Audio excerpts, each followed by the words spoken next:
తన శత్రువుల మీద ప్రయోగించడానికి పాకిస్తాన్ స్వయంగా ఒక రాక్షసుడిని సృష్టించింది.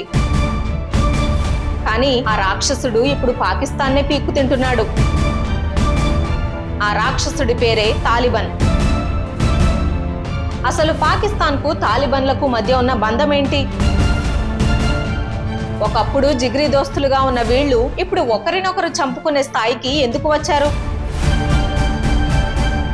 దీని వెనుక పాకిస్తాన్ ఆడిన డబుల్ గేమ్ ఏంటి? ఈ కథ మొత్తం తెలిస్తే మీరు నిజంగా ఆశ్చర్యపోతారు. పాముకు పాలు పోసి పెంచితే ఏమవుతుంది? చివరికి అది పెంచి పెద్ద చేసిన వాళ్ళనే కాటేస్తోంది. ఈ సామెత మీరు వినే ఉంటారు. కానీ దీనికి ఒక దేశాన్ని ఉదాహరణగా చెప్పాలంటే 100కు 100% పాకిస్తాన్ మాత్రమే సెట్ అవుతుంది. ఈ కథ 1996లో మొదలైంది. అప్పట్లో పాకిస్తాన్ ఒక పెద్ద మాస్టర్ ప్లాన్ వేసింది. పక్కనే ఉన్న ఆఫ్ఘనిస్తాన్ ను తమ గుప్పెట్లో పెట్టుకోవాలి అనేది వాళ్ళ లక్ష్యం. దీనికోసం వాళ్ళు తాలిబాన్ అనే ఒక ఉగ్రవాద సంస్థను తయారు చేసి వాళ్లకు డబ్బు, ఆయుధాలు, శిక్షణ ఇచ్చి పెంచి పోషించారు. పాకిస్తాన్ ఈ తాలిబాన్ల వల్ల 3 లాభాలున్నాయి. మొదటిది, ఆఫ్ఘనిస్తాన్ లో అంతర్యుద్ధాన్ని గెలిచి అక్కడ తమకు అనుకూలమైన ప్రభుత్వాన్ని ఏర్పాటు చేయడం. రెండవది, అక్కడ ముజాహుద్దీన్ ఫైటర్లకు శిక్షణ ఇచ్చి వాళ్లను భారత్ లోకి, ముఖ్యంగా కాశ్మీర్ లోకి పంపి ఉగ్రదాడులు చేయించడం. మూడవది, ఇండియా ఏనాడైనా పాకిస్తాన్ పై దాడికి వస్తే తమ ఉగ్రవాదులు వెళ్లి ఆఫ్ఘనిస్తాన్ లో తలదాచుకోవడానికి అదొక బఫర్ జోన్ లాగా, అంటే ఒక సేఫ్ ప్లేస్ లాగా వాడుకోవడం. ఇది పాకిస్తాన్ ప్లాన్. పాకిస్తాన్ చెప్పినట్లల్లా ఆడుతూ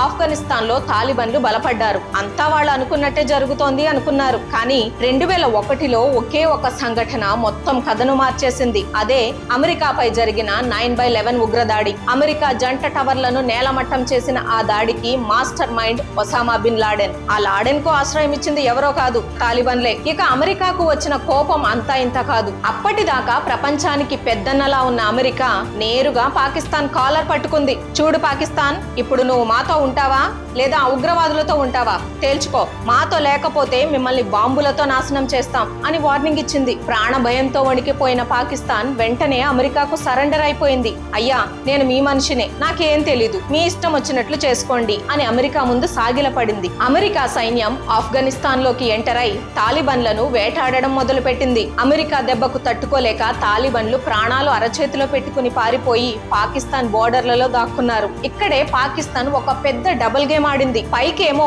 ఉగ్రవాద వ్యతిరేక పోరాటంలో మేము అమెరికాకు అండగా ఉన్నాం అని ప్రపంచానికి చెబుతూనే లోపల మాత్రం పారిపోయి వచ్చిన తాలిబాన్లకు, లాడెన్ కు తమ దేశంలో సీక్రెట్ గా ఆశ్రయం ఇచ్చింది. మీరు భయపడకండి, మా దేశంలో సేఫ్ గా ఉండండి అని తాలిబాన్లకు మాట ఇచ్చింది. కొన్నాళ్ల పాటు ఈ నాటకం బాగానే సాగింది. కానీ అమెరికా ఇంటెలిజెన్స్ కు ఈ విషయం తెలిసిపోయింది. తాలిబాన్లు ఆఫ్ఘనిస్తాన్ లో లేరు, పాకిస్తాన్ లోనే దాక్కున్నారు అని అమెరికాకు అర్థమైంది. వెంటనే పాకిస్తాన్ దగ్గరకు వచ్చి, ఏంట్రాని నాటకాలు, నీ దేశంలో దాక్కున్న ఉగ్రవాదుల మీద మేమే డ్రోన్ దాడులు, బాంబ్ దాడులు చేస్తాం అని చెప్పింది. అమెరికాను ఎదిరించే దమ్ము లేక పాకిస్తాన్, సరే బాబు, నాకేం సంబంధం లేదు, మీ ఇష్టం అని పర్మిషన్ ఇచ్చేసింది. ఇక చూడండి, తమ కోసం పుట్టిన తాలిబాన్ల మీద తమ దేశంలోనే అమెరికా బాంబుల వర్షం కురిపిస్తుంటే పాకిస్తాన్ సైలెంట్ గా చూస్తూ ఉండిపోయింది. ఈ దెబ్బతో తాలిబాన్లకు అసలు నిజం అర్థమైంది. ఒకప్పుడు వాళ్లను పెంచి పోషించిన పాకిస్తానే ఇప్పుడు అమెరికాకు అమ్ముడుపోయి తమను వెన్నుపోటు పొడిచిందని వాళ్ళకు అర్థమైంది. ఇన్నాళ్లు నీ కోసం రక్తం చిందించిన మమ్మల్నే అమెరికాతో చేతులు కలిపి చంపుతావా?